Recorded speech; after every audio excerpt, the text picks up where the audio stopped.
technical failure. We're trying to get him back. So Yomna, as we were saying, again, here at the studio, I mean, you and I were trying to look at the video and just take some glimpses. And I thank you for giving us a small guide or small lesson in Egyptology. in Egyptology, especially about these new items of the collection.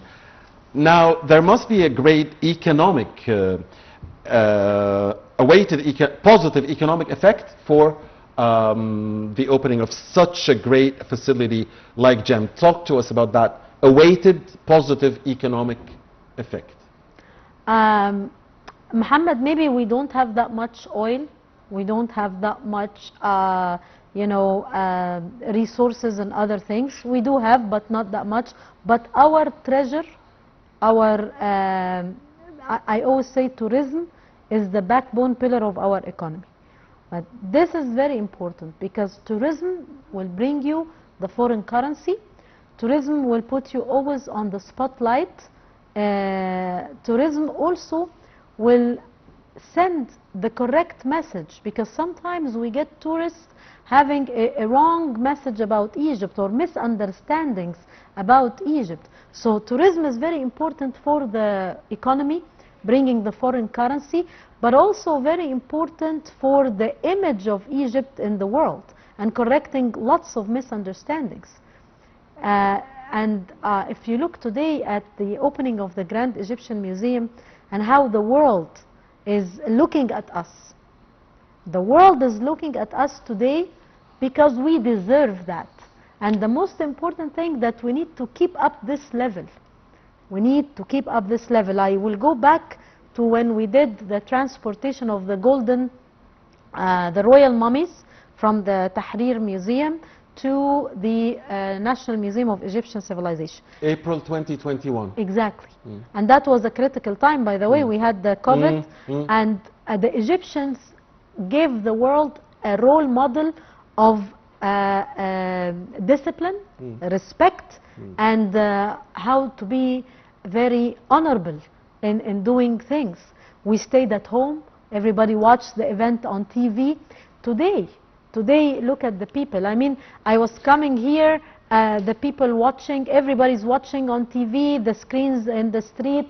So the message here is very important, that we have to keep up with this level that we have reached. We cannot go back. There is no going back. Egyptians were glued to their TV sets today. Yes. And when I came here, I mean, the traffic was so light. I came like in a split second.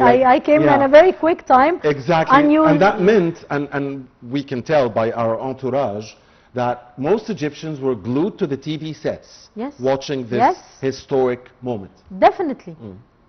Not just for football games, matches, no, for the that shows the loyalty of the Egyptians. Speaking about the social media platforms, look what happened. I mean, I was reading the comments on social platforms.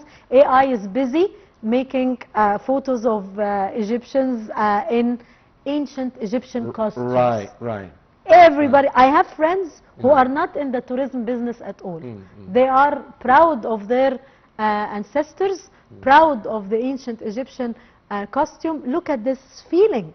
That we are all today in a feast celebrating. Yeah, we saw that. I even saw a picture for Muhammad Salah and other, of course, celebrities from in pharaonic style. Salah must be playing now because I think Liverpool are playing at the moment. Again,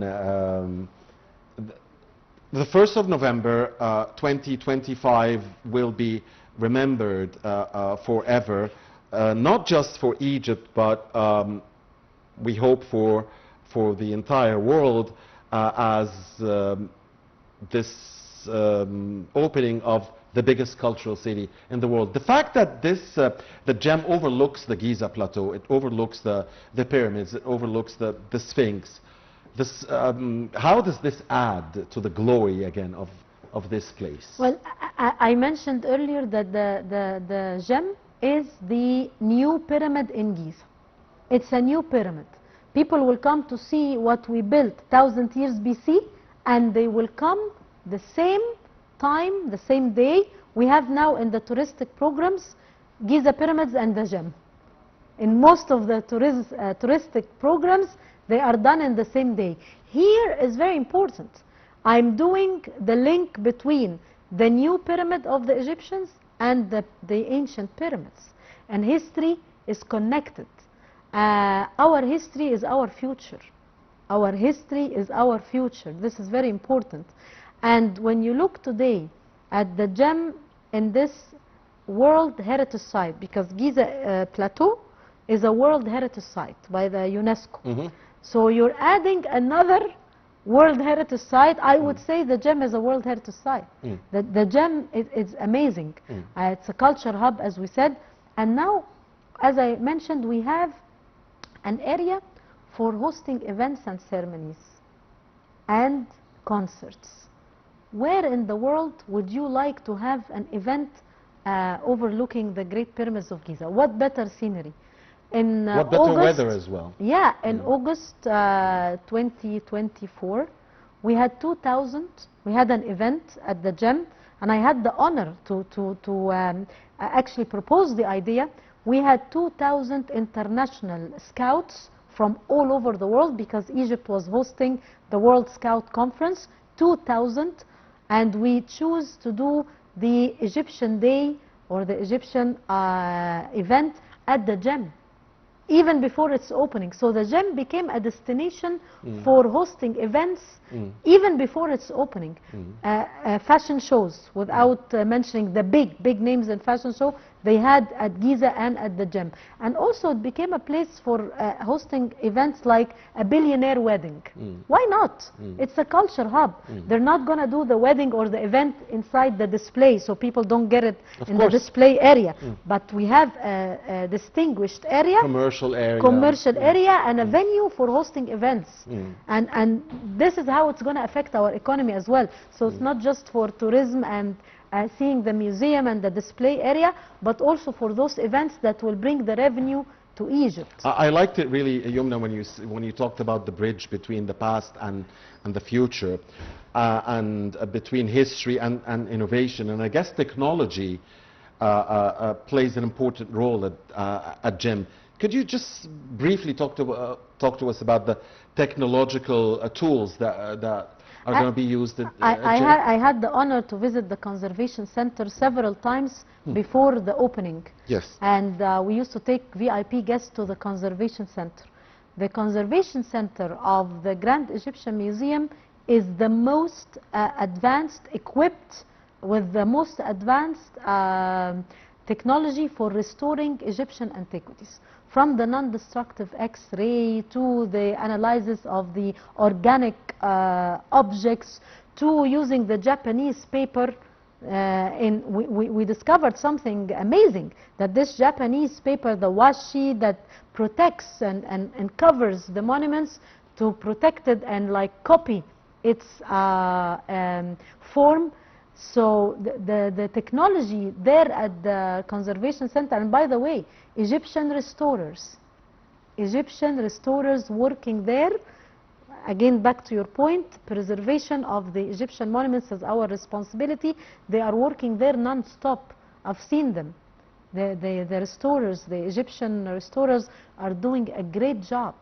All the artifacts before being displayed today, they went to the Conservation Center to be prepared for the display and to be preserved.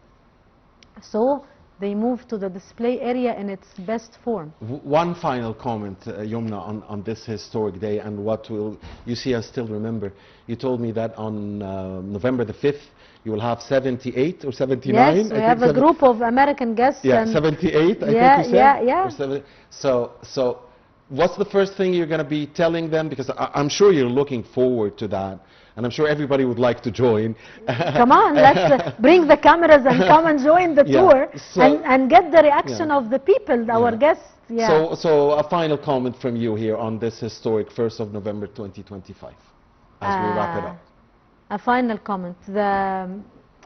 Again, Egypt is the land of civilization. Egypt is the land of peace.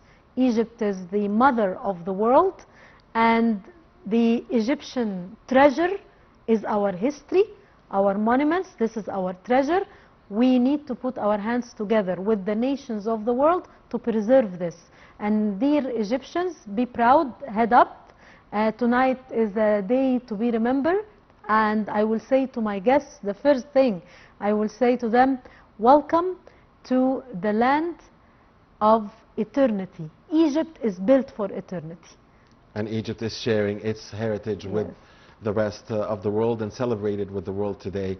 An important milestone in mankind's history, the opening of the Grand Egyptian Museum. Thank you very much, Yomna Salama, the member of the Air Federation for Tourist Guides. It's been a great pleasure. Thank congratulations. You. Thank you, Muhammad. Congratulations to all of us. And I'm waiting for you and the family of Nile TV International, our voice in foreign languages to the world, for a nice tour at the gem. Thank you very much. Looking forward. And dear viewers, please don't go far, because we will have much more coverage of this great global event, the opening of the Grand Egyptian Museum. In less than 10 minutes' time, Panorama News will be here with my dear colleague Lubna Yahya, and then we will be continuing our coverage of the opening of GEM, Egypt's gift to the world.